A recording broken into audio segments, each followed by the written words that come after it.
Hello mga kabayan, good morning. So kakagising ko nga lang and so for today's video ay sobrang napakalungkot talaga dahil kahapon pa lang nalibing yung pamangkin ko. And sobrang napakalungkot talaga nang mawalan ng mahal sa buhay, lalo na't malayo ka pa sa pamilya mo. Alam ko kapag nasa katotohanan tayo ay papanigan tayo ng batas, mahirap man o mayaman. Dahil ang pamilya ko talaga ay nagluluksa dahil gusto talaga namin makamit ang hustisya. Me bilang auntie, I also did everything to give justice to my nephew, and my sister also, she gave a reaction for what happened. Welcome to Maria Lassen Channel. Malungkot po talaga ang pamilya ko dahil sa hindi po namin inaasahan.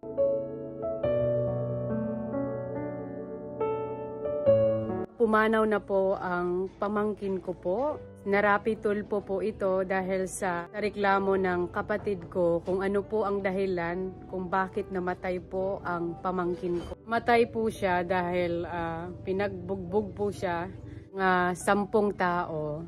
Kaya ito ang naging dahilan. Nagkaroon po siya ng hemorrhage brain sa utak niya. After a month po, nakoma po siya and on the spot, namatay po siya agad after na-coma po siya ng mga 1 day. Sobrang hirap po talaga ito sa amin tanggapin dahil alam po namin na hindi po normal ang ikinamatay po ng pamangkin ko. Naawa po kami sa bata dahil after nabugbog yung bata ay nagkaroon po siya ng trauma. Hindi agad namin ito na-monitor kasi yung bata hindi po nagsasalita na masakit yung ulo or may nararamdaman po yung bata. Although lumalabas pa rin po siya. Ang pamangkin ko po ay he's only 16 years old. Underage po. Yung mga nagbugbog sa kanya ay mga adults na po, to be honest. Kaya sobrang hirap po to sa aming tanggapin dahil sa panahon na binubugbog po yung pamangkin ko ay hindi man lang kami nakatulong dahil wala po kami doon. Grabe po talaga, lahat ng pamilya ko halos walang makatulong. Dahil po, ang gusto po talaga namin makamit po ang hustisya. Kung sino po ang nagbugbog po sa pamangkin ko na wala pong kaawa-awa, tinarget po talaga nila ang ulo ng pamangkin ko. Sanhi po talaga na nagka-blood clotting po yung pamangkin ko. We done the autopsy already and lahat ng mga results sa CT scan ay yun po talaga ang lumalabas dahil sa injury po ng bata. Dahil sa bugbog sirado po talaga ang ulo ng pamangkin ko, na-explain po lahat ng doktor sa akin. At base po sa autopsy nila, napaka-healthy po talaga ang katawan ng pamangkin ko. Except po talaga sa ulo ay napakadaming dugo po talaga na lumabas. Yung kapatid ko po talaga ay sa totoo, walang-wala po talaga siya. Kaya ito po talaga ang mahirap sa atin sa Pilipinas. Pag walang-wala ka, ang hirap makamit agad ang hustisya. Instead, ngayon na namatay na po yung pamangkin ko, lumapit po ang kapatid ko doon po sa Rapitol po para maabot po doon ang reklamo ng kapatid ko dahil kami po yung nawalan. Kahit ako po na bilang auntie lang, awa po talaga ako sa pamangkin ko dahil po hindi niya po talaga yun alam. The next day, makoma po siya.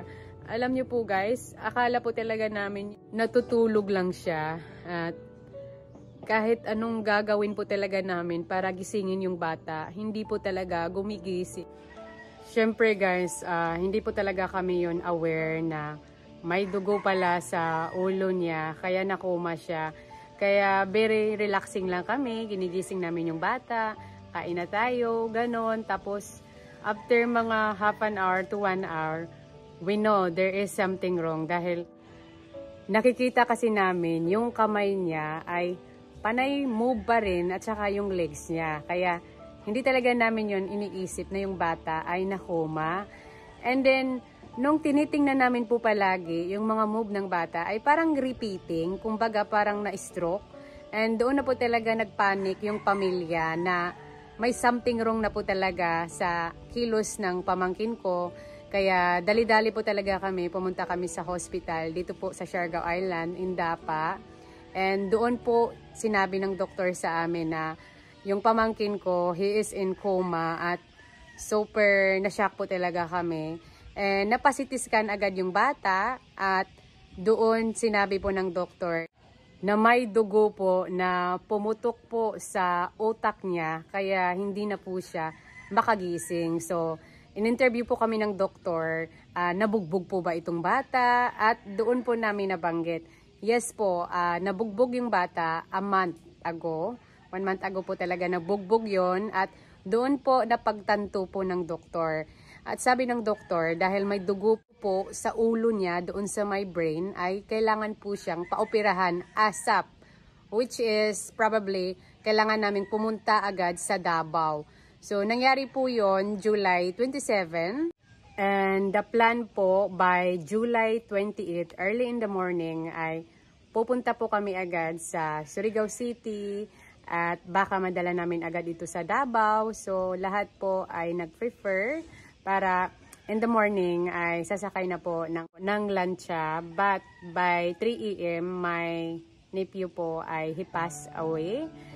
At napakasakit po talaga tingnan nung nangyari po sa pamangkin ko. Yung feeling mo parang premature pa dahil teenager pa po guys. Grabe po talaga. Batang-bata pa po yung pamangkin ko. And this is the reason guys, I'm not been active lately.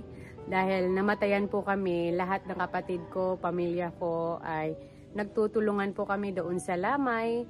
And kahapon po, nalibing na po yung pamangkin ko. Ngayon po, ang inaantay po talaga namin, ang makamit po ang hustisya ng pamangkin ko. Ito po talaga ang sigaw ng pamilya ko at mother po ng pamangkin ko po. Kung gusto niyo po mapanood ang full video story, nasa Rappi Tulpo in Action na po yun. Na-upload na po yun 5 days ago. At ngayon po, we are hoping na may coming up po na part 2. Dahil still under investigation pa po yung kaso, inirereklamo po ng kapatid ko. Kahit po kayo guys sa aming posisyon, ano po yung mararamdaman nyo na mawalan po ng mahal sa buhay. Ako po, nawalan din po ako ng anak. At alam ko po talaga kung gaano kasakit mawalan ng anak. Sa first baby ko po yon sa ex-Filipino boyfriend ko. Masakit po talaga at ang hirap tanggapin at ang hirap po talaga mag-move on pag mawalan po talaga kayo o ng mahal mo sa buhay.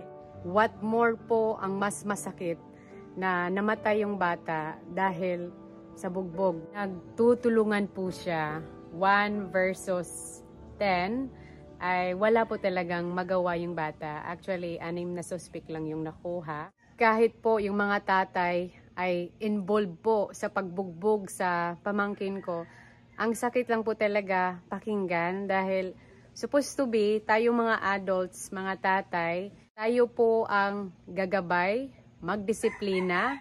Wala po tayong karapatan na pumatay po tayo, bugbugin hanggang mamatay. Wala pong karapatan na kahit sino po, kahit ano pang ginawa ng bata or ano man, wala po tayong karapatan na bugbugin yung bata hanggang sa mamatay po. Yes guys, sa makikita nyo, it's quite dark na po, gabi na po.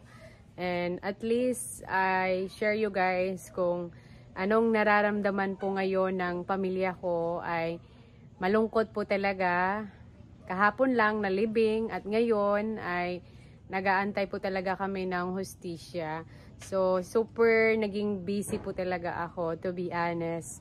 Parang pumayat na si Maria Lassen sa mga nangyayari dahil ang hirap po kasi talaga kung kayo po sa aming part, ang hirap po i-accept yung nangyari. Hindi po talaga namin ma-explain deep inside ang sakit-sakit po talaga sa nangyari po sa pamangkin ko. And that's all for today's video guys, actually tonight's video. And panoorin nyo na lang po ang full story nasa Rappi Tulpo in Action. That's actually part 1. dahil may coming up po for part 2. So, kayo na lang po ang bahala. Basta po, ang alam ko, kami po ang nawalan. At kami po ngayon ang malungkot at sakit at kirot sa puso po ang naiwan. Yun lang po. Thank you.